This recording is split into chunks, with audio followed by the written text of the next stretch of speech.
শুক্রবার সকালে চরিলাম মণ্ডল যুব মোর্চার উদ্যোগে ডোর টু ডোর কর্মসূচি সংঘটিত করা হয় চরিলাম বিধানসভার অন্তর্গত ছেদসীমাই এলাকায়। চরিলাম মণ্ডল যুব মোর্চার উদ্যোগে ডোর টু ডোর কর্মসূচিতে উপস্থিত ছিলেন সিপাহীজলা জেলা উত্তর যুব মোর্চার সভাপতি দীপ্তনু দাস, সিপাহীজলা জেলা উত্তর যুব মোর্চার সাধারণ সম্পাদক প্রীতম সাহা, চরিলাম মণ্ডল যুব মোর্চার সভাপতি গোপাল শর্মা সহ অন্যান্যরা।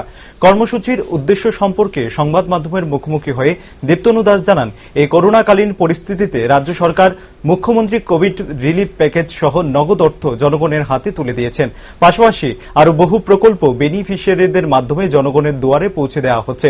এই প্রকল্পগুলোর সুবিধা অত্র এলাকার জনগণ কতটুকু পেয়েছে তা যাচাই করার জন্যই এই বিশেষ কর্মসূচি নেওয়া হয়েছে। পাশাপাশি তিনি আরো জানান, এলাকার জনগণ সরকারের কাজকর্মে অত্যন্ত খুশি।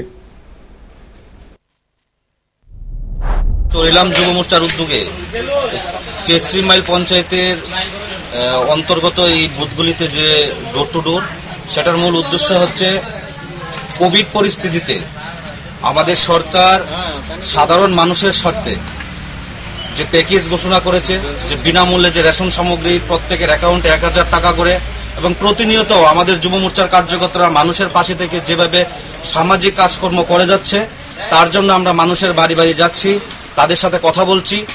তাদের সাথে কথা বলে আমরা ভালো সাড়া পাচ্ছি।